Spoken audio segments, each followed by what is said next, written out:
ఇర్మియా ఒక మాట జ్ఞాపకం చేస్తాడు. 50వ అధ్యాయము 6వ వచనంలో ఆయన ఏమంటాడంటే, నా ప్రజలు త్రోవ తప్పి గొర్రెలుగా ఉన్నారు, వారి కాపర్లు కొండ మీదకి వారిని తోలుకొని పోయి వారిని ఏం చేశారంట, త్రోవ తప్పించి జనుల కొండకు వెళ్ళుచు తాము దిగవలసిన చోటును వారు ఏం చేశారు, మరిచిపోయిరని జ్ఞాపకం చేయబడి. ఈ కాపర్ ఏం చేస్తాడంట, ఆ గొర్రెలను తోలుకొని పోతున్నాడంట. తోలుకొని పోయి కొండల దగ్గర విడిచిపెట్టినప్పుడు అవి తిరిగి రావటానికి ఏం చేస్తాయి, దారి తప్పిపోతున్నాయి. యేసుప్రభు వారు కాపరిగా ఉండి ఆయన స్వరాన్ని గుర్తుపట్టాలని ప్రభు జ్ఞాపకం చేస్తున్నాడు. ఆయన స్వరము గుర్తుపట్టుకోకుండా తమ సొంత ఆలోచనల వైపు మానవులు వెళ్ళిపోతున్నాడని ఒకటి చెప్తున్నాడు ఆయన.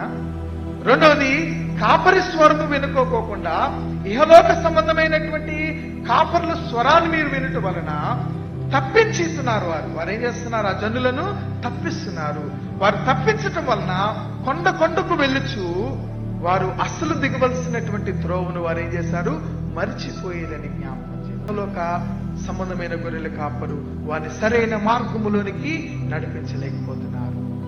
ఈ ప్రజలేమో దేవుని స్వరాన్ని గుర్తుపట్టలేక తమ సొంత మార్గములను ఎన్నుకుంటుంటే అప్పుడు ఆయనకు ఆయాసం కలిగి అప్పుడు ఏం చేశాడు, తన కుమారుడిని ఈ లోకానికి